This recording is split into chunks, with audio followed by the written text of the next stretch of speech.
Layer 2 Publishing presents Quest for Roshan, Book 2 in the Enora Online Fantasy Lit RPG series by Arlo Adams. Narrated by Brian Mesler. 2. The matron of the wood swept an indifferent hand in front of the Velik's face, and the creature turned away. It sank its claws into the bark of a thick pine with needles that glowed, turned a final time to peer at Priya's ward, and then at Jara. Although the muscles of its hard face didn't curve into expressions, its eyes shone with desire. "Go, for you are one of mine, beast," Jara said. A dull yellow glow filled her eyes. The Velik turned and climbed the tree. "If that thing is one of yours, I might have misconstrued you," I said. "Come," the matron said. "My home is close." I guess that's the end of that discussion. As we paced away from the scene of yet another near-death experience, Jara cast a healing over time spell to aid in my recovery. It was like being washed in a warm honey bath, but it only tickled twice before my jagged cut sealed. "Where did you come from?" I asked. "I think you know the answer to that question." I sighed. How come that thing wasn't here the first time I passed through these woods? I suspected I'd already addressed the answer internally. Because Enora adapted to my level. Jara had a different answer. "The Velik feed on other tree dwellers and rarely come to ground. Your essences presented ample reason to make an exception." Then why does my interface say they enjoy human flesh? "It is not my place to question Solara, nor is it yours, boy." What does Solara have to do with it? "Where do you think your interface comes from?" I sighed. Everything came from Solara. Solara was Enora. She swirled a finger in the air. "Continue your prowling practice. It would seem you need it." "Gee, thanks." She shrugged. "It would do my conscious service to see the man I entrusted with my family approach his quest with seriousness. A perilous road winds ahead." I activated stealth and scurried behind Priya. "Happy now?" Jara didn't answer. "He can practice later," Priya said, though she apparently couldn't see me as she peered over her shoulder. She addressed me next. "We are almost there, Gemini." I pushed my lips close to her ear. "Cool." She about jumped out of her boots. Throwing a hand against her chest, she turned, detected me, breaking my stealth, then sneered. "I enjoy aiding you in your skill development, but spooking me is unacceptable, my liege. Grow up." "Okay, I'll stop spooking you if you stop calling me your liege. Deal?" I thrust my hand out. Priya shook her head. Taut muscles suppressed her smile and rendered our emotional link extraneous. She slapped my hand away. "I decline your offer. You are my bound lord. You saved my life, and we have cemented our bond with our love. Now, as you like to say, deal with it." She turned her attention back to the narrow path. Ahead, Jara's long golden curls blew in the wind, and we scurried to catch up. Then, in a true expression of my maturity, I goosed Priya's butt, activated my stealth, and returned to the vine-covered overgrowth just off the trail. Priya jumped and grabbed her backside. "Roshan is right about you. You're incorrigible, my liege." "The two of you are like children," Jara mumbled. "How will you ever drive darkness from the world while you gallivant like adolescent wolves who've discovered the second use of their loins?" I rounded the next curve and stopped next to the largest oak I'd ever seen. The first time I'd encountered it had been at night. The second time, I almost passed it by as if it held some kind of subliminal camouflage. But now that I knew what I was looking for, it was like a skyscraper among townhouses. This was Jara's place. I hid near the tree, waiting for Priya to round the corner so I could pounce again. But as she came around and I stepped closer to the trail, Jara appeared. Her gaze homed in on me. Then she threw a hand against my chest and shoved me. "Ah!" Spinning, I stumbled on tangled ground cover, then face-planted. Grumbling as I wiped pebbles and soil off my elbows, I peered down at my dirt-covered clothes. "Your idiot skill has increased to rank 2. -1 charisma, 2. Effect duration, 10 minutes. So much for a high dexterity rating. When I got to my hands and knees, I glared at the matron of the wood over one shoulder. The mystical woman stood tall, with her shoulders back. her bare breasts covered only by wavy locks of thick golden hair. Her full lips wore a smile, and a fleshy bark colored the same as the tree behind her shrouded her fruit. Therefore you must practice. I spat dirt, then ran my forearm over my lips. Thank you, Jara. Now why does an assassin wield a staff? Jara asked. Considering I'd stowed the staff in my bag before the Velik attack, I knew Jara had seen us coming from quite the distance. I wondered what ability allowed this sight, and at the limits of its range, but then my thoughts turned to why she hadn't helped sooner. The way she answered questions, I lacked the patience to ask. This day had been crappy enough, but that didn't mean I had to answer hers either. I have my reasons, I replied. I used my interface to check Jara out. Jara, Matron of the Wood. Level, unknown. Guardian of the Tree of Solara and keeper of the mana-rich ley lines intersecting the dark wood. Jara is the beloved servant of the goddess herself. Jara flashed me a look and projected one of her telekinetic thoughts into my head. Surely I present better options for your eyes than what your interface offers. Did I mention Jara was a persistent flirt? She turned to Priya. Visits on consecutive days. Such honor you bestow on your old... Am I unwelcome, Aunt? Priya interrupted, snickering at me as I untangled my feet from the vines. Priya called herself a half-wood elf, but my interface labeled her simply a half-elf. When I ran a check on Jara, it didn't display her race. The servant of Solara threw her hair over her shoulders to reveal her fleshy handfuls. I turned my focus elsewhere.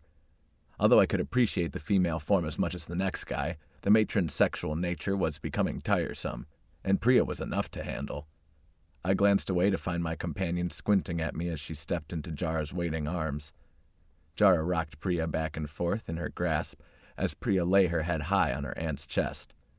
Though the familial resemblance was undeniable, Jara stood more than a head taller. Priya had her beat on the curves, though. A halo of light enveloped them, and though it didn't extend to me, the tension in my shoulders slipped away and a calming breath left my lungs. I checked Priya's avatar on my HUD as a new icon of the golden halo appeared. Quiet Grace. Calms the target for 1 hour. +5 magic affinity. +5 magical defense. As the calm washed over me, I wondered if this was the same spell she'd cast the first time I spied her in these woods as I woke during a thunderstorm. Then I recalled I never received the buff. Only Priya enjoyed the magic affinity and defense increases now. Checking my hands for a glow, I tilted my head in wonderment. Then it hit me why I was feeling an effect not cast on me. Priya's the conduit. When her emotions calmed, I relaxed. I sense your distress, Priya, she said. And yours, Gemini. Tell me, has it something to do with Roshan's absence, and the fact Priya is not adorned in her robe? Accusatory tones aside, Priya's red robe would either be waiting at the inn in Brumhill, have been sold, or have been stolen by the men who thought they'd ended her life. No one would expect her to return from the dead to recover the article. But if it was still there, that innkeeper could bet his fortunes she would reunite with it, as I would with my armor and the fancy new bow made by Jara herself in reward for erasing the darkness from the Tomb of the Lost. I cocked my chin at Jara. It would be nice if the gifts you gave us were soul-bound, just for future reference. Did Priya's betrothed fail to protect his companions at a critical time? Hey, screw you, lady.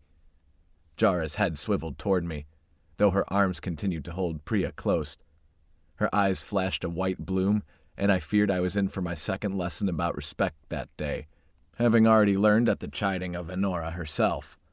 Enora, Solara, depended on who was talking. I will forgive your loose thoughts because I sense the depth of your feelings for Roshan. She waved a dismissive hand. I should not have poked your predictable male ego. She glared at me, daring me to refuse the gift of her forgiveness. I envisioned a baseball diamond to confuse her. Jara cocked her head to one side. Then she pursed her lips and turned her gaze to the top of Priya's head, which she kissed. So it is as I feared. Roshan was taken from you. As if you didn't already know this. She ignored my silent jab. Priya stepped out of her aunt's grasp with pink cheeks, and the tension she'd carried in her shoulders eased. For that, I was thankful. Jara grasped my emotions like I did Priya's. I find your gratitude appealing, Gemini. You are welcome. She sighed. I suppose not all is lost, since it was you who made my dear child immortal. Come into my embrace. The matron threw her long arms out with expectation. Priya stepped aside but wore a wary glare. When I hesitated and my eyes darted between the two of them, she said, Don't be rude, darling. I stepped into Jara's arms, ensuring I maintained my focus on the great tree over her shoulder. Without my armor, I was all too aware of her nude upper body, so I tried to keep our chests apart. I frowned as she pulled me in closer. Then a warm glow surrounded us as I felt my shoulders relax. You have received a blessing from Jara. Quiet grace, +5 magic affinity, +5 magical defense. Duration, 1 hour. Stop charming my beloved, Aunt Jara, and get out of his head. I see the way your eyes talk to each other. She turned her dark glare on me. You are sharing thoughts. Fine, Jara rolled her eyes. My gift to you, love. Henceforth, Gemini and I will speak with only our mouths. An inaudible thump somewhere in my brain told me Jara had vacated, but another door swung wide open as a new thought occurred. Aunt Jara. How is that she's Priya's aunt if she's 1,000 years old? Is she a great-great-great-aunt? How's that work? I'd just brushed over a blank area of canvas on the painting that was the mystery of Jara and Priya, but the larger picture eluded me. It was like standing blind in a dark room as my fingers traced a shape my brain should have been able to interpret, but couldn't grasp. You should get your own man, Priya mumbled. You should learn to share, greedy wench. Priya threw up her middle finger, another gesture she'd learned from me, and I winced. But Jara's face just wrinkled in confusion. Did you just call me a prostitute? Priya asked. The matron raised one shoulder and tilted her head toward it. I was hoping my smile displayed my jest, love. If you two are finished sniping at each other, Priya and I have a friend to retrieve from the clutches of a tyrant up north? Ah, yes, Jara said. Very sad.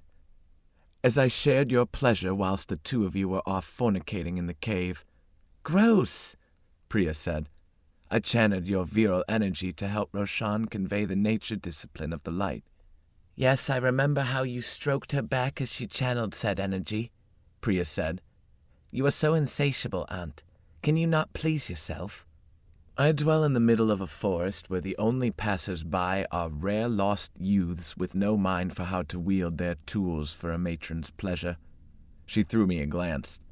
Present company excluded. Her gaze traveled to my pants. I felt a little tick inside my head again. Jara wanted to hear my thoughts. It bugged me how she so easily broke her word to Priya. Morals didn't seem high on the immortals' list. Or human ideas of morals. I envisioned yellow strawberries to block her mind intrusion. Jara, Priya barked, slapping her aunt's shoulder. It isn't like he showed no interest. Did your beloved not tell you that one of his possible quest rewards was an encounter with me? I forewent my physical desires in deference to you. Perhaps you could accept my grace for what it is. I get the impression your grace is measured by your desires. Jara smiled, but kept her attention on Priya so as not to give away her foray back into my mind. Tuning into my private moments is uncouth at best, Priya said. And it's just a wee bit creepy, don't you think? Well, maybe if you're a prude. The young are overly sentimental about natural things. You're impossible, Priya said, but she dropped her shoulders and chuckled. Priya was awesome. Lax. Chill. Jara sighed. If you two ever change your minds, I would love to have Gemini for a little visit. Not going to happen, Priya said. Jara's eyes darted to mine. I shook my head. Priya makes me happy. Ugh, fine. Jara thrust her hands on her hips and turned my way. You say they're taking Roshan to the governor, yes? Is this the tyrant of which you speak? You've heard of him? Priya asked. I might not leave the forest, but I'm not lost here, child. I have ways of learning what's going on in the world. Do you charm all the wanderers for information and sex? I asked. She shrugged. Yes. Priya gave her head a derisive shake. Why am I not surprised? Otherwise they might shoot at me. You're immortal. Why do you two seem so different than yesterday? I asked. Shut up, they yelled in unison. Whoa, okay. Jara winked at me, reminding me she could read my thoughts like a cheap comic. I flinched. One reading my mind, the other monitoring my emotions. I itched to get out of there and cut my challenges in half. The governor will not leave his stronghold. If he wants Roshan for his own, he will have sent many men to collect her. I wouldn't be surprised if they had a procession of carts and an armed escort. They couldn't let bandits defile his virgin prize. It occurred to me that the thieves who kidnapped Roshan had been planning to meet the governor's men in Brumhill. They'd been so close to the finish line and their reward before we'd killed them. When the kidnappers didn't show, the mercenaries would have questioned the innkeeper. Roshan's eastern features, and extreme hotness, made her unforgettable. She stood out. The innkeeper would have remembered her. Jara continued. The roads from Broomhill to the north have become perilous, and most traveling merchants of means now take the roundabout way through the Blackstone Mountains in the west. They pay the dwarves a toll rather than take the direct route. For a king's regent, the governor doesn't do much to keep his own thoroughfares safe. I shook my head. Sounds incompetent. I'm not surprised. The matron of the wood tapped her lips as she peered up at the lush tree canopy. So, if they took Roshan this morning in Brumhill, it will take the governor's men a day to reach Warrington, assuming their convoy is too large for bandits to risk trifling with. From Warrington, it will take a day to reach Trowsby. After that, count on at least 6 days to pass through the Plague Barrens. I mouthed Plague Barrens in an unspoken question to Priya. She shrugged. Then they must climb the Gainas Peaks before entering the governor's seat in Modesta. While purchasable horses aren't common in Brumhill, you could catch them in Warrington, but more likely Trowsby. I cleared my throat. What if we went the other way, through the Dwarves' Mountains? They would follow the governor's own roads. Trust me, Gemini, they will be well equipped for conflict. Do you have gold for horses in Warrington? Depends on what horses cost. Priya shook her head. I dwell in a forest and still know the price of horses is beyond our reach. It's like my Gemini crawled out from under a rock. I had no response to that. Jara shook her head. The price will have risen commensurately with the peril of the roads. I'd bet it has doubled. Jara closed her eyes and pressed her lips into a thin white line. A low hum filled my ears. Light lined the slits where her eyelids met. Leaves rustled. I opened my mouth to say something, but I stopped when Priya raised a finger and shook her head. Jara's eyelids opened, and her eyes glowed white. A merchant with a horse and cart. You could offer security for her return trip to the north. The glow dimmed and azure irises returned. You have been offered a quest. Thumbing a ride. Objective. Find a vendor and hitch a ride to Warrington. Reward. 1,500 XP. Would you like to accept this quest? Yes or no? I accepted the quest. Thank you, Aunt. You are welcome, beloved niece. Be safe on your travels. She turned. Come now, Gemini, give us a kiss goodbye. Knowing the matron was goading her niece as much as saying goodbye, I inched forward to rile my companion. Priya passed me and stepped onto the trail. She spoke in a sing-song voice over her shoulder. Kiss her and you will be left with the only lips of a porcupine for comfort. I shrugged at Jara. Oh well, you heard the boss lady. 3. Brumhill. Yesterday the town was a shining beacon of my future. Sightings of the first beings I'd encountered outside the dark wood had filled me with a surge of enthusiasm. But without Roshan, it was a Game World truck stop I planned to pass through with expediency. First, I had business. Deal with the traitorous innkeeper, receive our gear, visit a weapons shop, inquire about a crash course in training, get out. Guards in ratty half-chain armor slouched against the jagged stone bricks of a low wall. That there were only 2 told me the innkeeper had kept the goings-on in his establishment the previous night close to his vest. The lack of his increased guard count proved he expected no trouble for his complicity in a kidnapping and the murders of 2 visitors. He would have pain. In his mind, we were deceased. I wondered if he had to have our corpses removed. Were they buried? Did they wink out of existence like dead squirrels? Or did my victims vanish because I was a player and Priya's stay as an NPC's? I spared the low stone walls only a slight glance as I stated my business. Except from the guard's gaze, which had given Priya a requisite going over. No doubt he enjoyed the way her curvy body complemented the high-cut shorts and midriff revealing top I'd found in my bag at the resurrection hub in the village earlier that day.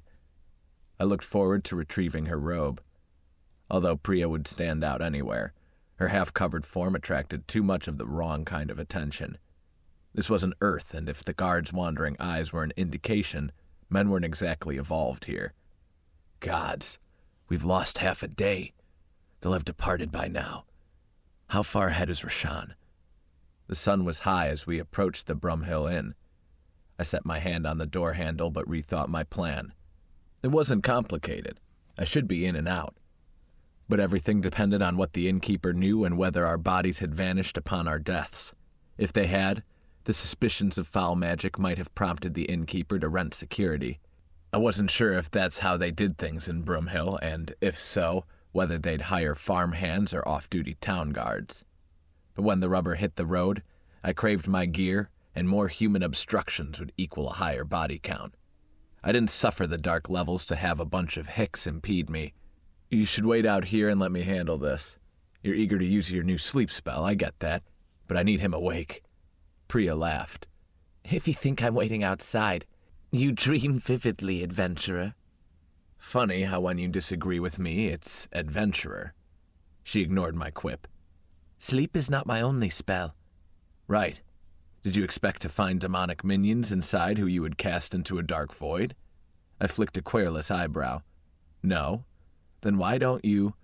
Be a good girl and wait? She fired her patented squint at me. I found it less endearing than usual at the moment. I'm the one with the negotiating skills, and you might need a negotiator.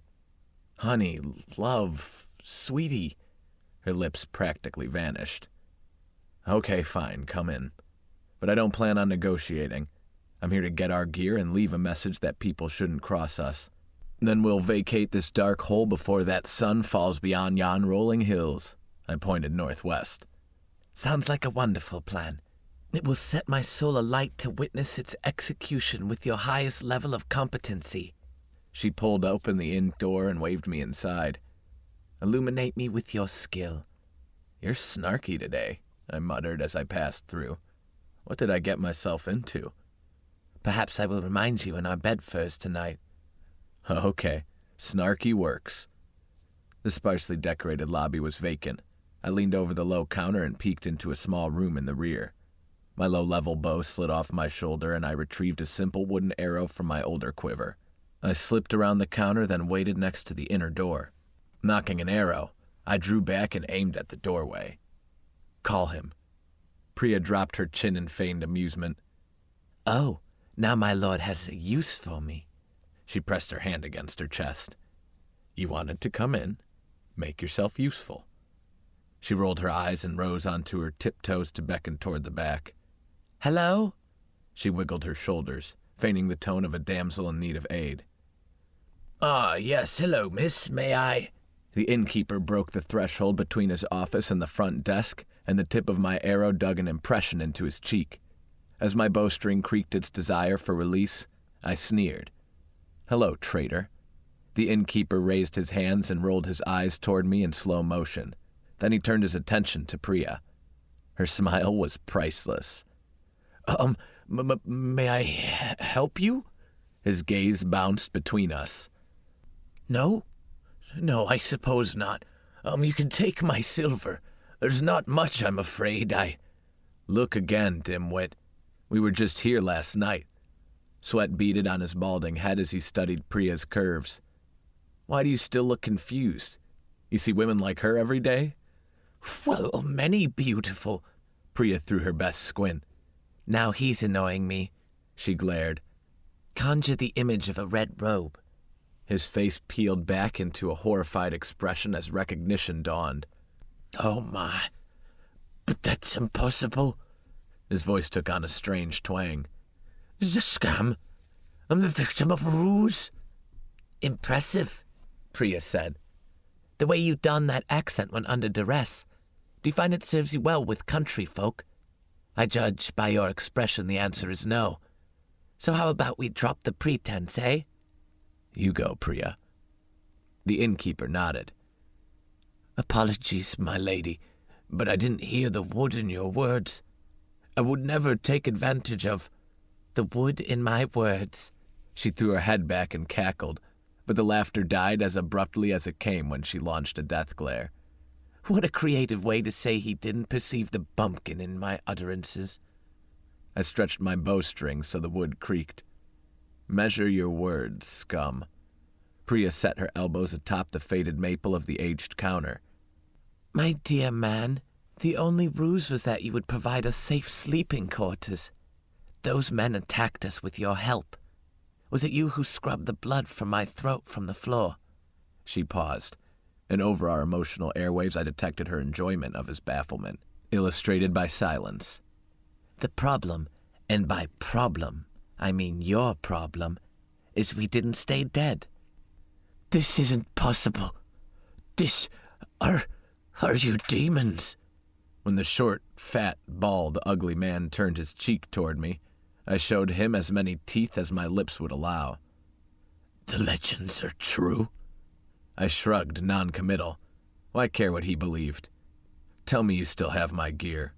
The horrified stretch of his facial muscles relaxed and morphed into a more hopeful expression. Oh, yes, in the back here. The mercs only wanted the woman. Mercs? Priya asked. Short for mercenaries, I replied.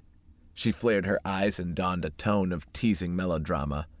Such a man of the world are you, my lord. What great command thou holds over the lingo.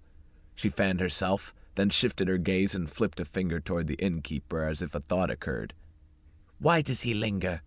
The innkeeper's eyebrows inched up. What? Why? Priya cupped a hand to her hip.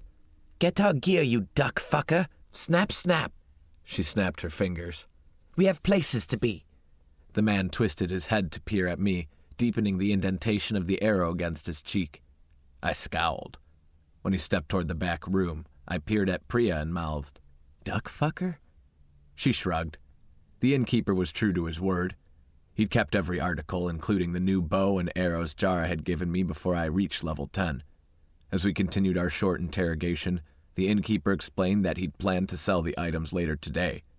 I used the opportunity to find out more about possible dealers in Brumhill. To whom? There are some less desirables in a local watering hole who'd have been interested. That sounded useless. If they were undesirable to him, they'd likely cut our throats for our coin, and I didn't want to linger, even less cause a scene that might draw the ire of local authorities. I thanked my lucky stars the mercenaries hadn't paid the gear any attention. Maybe they weren't mercs, but actual guardsmen of the governor's. It was more likely they left the gear as a reward for his loyalty, but if he admitted as much, I might have killed him, and that would lower my alignment, so I didn't ask. I'd enjoy plausible deniability if I let him live. What demons would return from the dead but leave their betrayer alive? He agreed with me. Priya donned her robe in what would constitute a narrow lobby in my world. After she draped it over her skimpier clothes, it warmed me to see my little blonde riding hood return to her form. "Okay, one last thing," I said to the innkeeper. Anything. Name it. I remembered stumbling on this 20th century show called Happy Days. There'd been this episode where the amiable protagonist, Richie Cunningham, had angered the supposed tough guy, Arthur Fonzarelli, and ended up at odds with him over a girl. So, the Fonz decided preserving his reputation would mean sticking Richie with a jagged pipe in the men's room at a local hangout called Arnold's, where high school students liked to eat hamburgers. This was before high school was virtual. We're talking way back. Since the Fonz had to keep up appearances but Richie was his friend, he showed the courtesy to ask what body part he should jab. Well, just as Richie tried to make a run for it, someone pushed open the door to the restroom and slammed the door into his eye, leaving a real shiner. so Fonzie decided he'd let everyone assume he punched Richie. He hadn't wanted to hurt his friend anyway. The bruise gave him an excuse to take it easy on him. When considering the innkeeper's hopeful expression, I saw an aged Richie Cunningham. He was no friend of mine, but he was a product of his lot in life. What would have happened to him if he'd denied the governor's men access? Sometimes I hated my conscience, but an untimely vision of Roshan's face boiled the blood in my cheeks. She wouldn't want me to hurt him, despite his treachery. There would have to be compromise. So I drew the string on my bow and asked, "Where do you want the arrow?" "What?" "You say what a lot. I'm asking you where you would like me to shoot you, to leave a reminder of what fate might befall you if you betray us." He scurried back a couple steps and held out jazz hands. "If you shoot me, I must commission a healer. Then they'll ask who shot me. What would I say?" Gah, the Fonz wasn't thinking about legal problems either. Talk about your plot holes. I shared a glance with Priya. She shrugged. "He has a point. We don't want pursuers." You're right. I shouldered the bow and deliberated while I scratched my chin. "Okay, asshole, listen up. Do I have your attention?" He nodded, but his gaze shifted to Priya's face, then down to her chest. Mistake. I slapped him. If there was anything I hated about my previous life, it was when those with power bullied those without it. But considering how I'd fantasized about cutting this bastard's throat all morning long and into the afternoon, a good cuffing seemed a fair compromise. I asked if I had your attention, not if she did. I grinned and widened my eyes to project an extra dose of crazy. "If you see women like her every day, you should be able to focus." I thumped his forehead to stress the last word. He nodded and locked his eyes with mine. "Good. Now what stories might you spread about our return from the dead?" He blinked, and I thought I heard rusted parts turning in his skull. He wasn't the sharpest arrowhead in the quiver. "None," he replied. "You asking me or telling me?" Telling you, sir?" I glanced at Priya. Damn, babe, he gets it. Again, my shadow-infused girlfriend shrugged. Roshan often rolled her eyes when she shrugged like that. I seethed at the thought. My hands shook in my longing to whack him again, but Priya stomped around the counter and stared at him. "One last thing." "Yes, ma'am." She cocked up her chin. "Close your eyes." "What?" Though she glared at him, I was the target of her words. "I swear to Solara I'm gonna let you shoot him." No, The innkeeper said. He squeezed his eyes closed so deep wrinkles appeared near his temples. Priya's tone took on the even timbre of a storyteller at a campfire. "I want you to imagine a beautiful eastern creature stolen from her home by ruffians, then dragged across the sea. A devout follower of the light, she is a vision of beauty, of only 19 years. A priestess in the school of the light, she must endure a journey across rough waters, surrounded by people dying of plague, including a member of her own clan. Imagine her, this chaste professor of all that is good." Though her burning emotions rose in my chest, her words had painted Roshan's troubles in my head, and I soaked up my recollection of her like a withered chamois dropped in a bucket of water. I planned to use it as fuel to get her back. "Can you see her? The woman we brought here when we checked into our room." The innkeeper nodded. "Good." Priya balled up her fist and walloped him in the eye, hard. "Priya attacks the innkeeper. Innkeeper, -6 HP. Priya shook her hand. "I should have known such a dimwit would possess such a hard skull." I nodded. Imbeciles often do. "You need a healing potion?" She glared at my snark, but the hint of a smile touched her lips. To his credit, the innkeeper covered one side of his face, but didn't dare peel himself from the wall. He stared at me through the other eye, injured pride evident on his face. I leveled my gaze at him. "If anyone asks, you ran into a door." He nodded. "Make yourself sound clumsy and stupid." More nods. "Thanks for letting them take our friend. Be glad you're not dead." "I'm thankful, sir," he nodded. "Grateful indeed. I am terrible, the worst of humanity. My betrayal is unforgivable." We paced toward the door, eyeing him as he lobbed feigned expressions of gratitude while covering half his face with one hand. I stopped at the threshold and pivoted to face him a final time. "Hey, innkeeper." "Yes, my lord." This time I relished the title. "If my healer winds up dead, or if people follow us out of town, the lady will use you to rank up her skinning skill, you dig?" His lips parted as if to reply, but he bowed his head in a curt nod. "Sparing the innkeeper has earned you 50 points of light. Alignment, light, plus 95. Rank, good. Next threshold, light times 250. Next rank, esteemed." We paced into the dusty street. I ignored Priya's gaze for a few beats, then turned, raising my eyebrows. "What?" She peered up at me. I know what you wanted to do to him. "You're the one who cleaned his clock."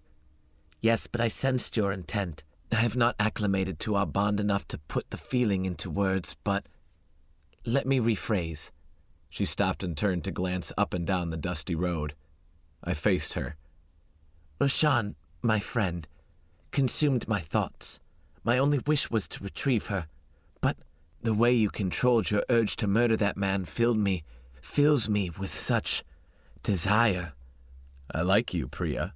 She scanned the street a second time. "So I guess we're camping outside of town tonight?" I nodded. "Probably a good idea. We should play it safe."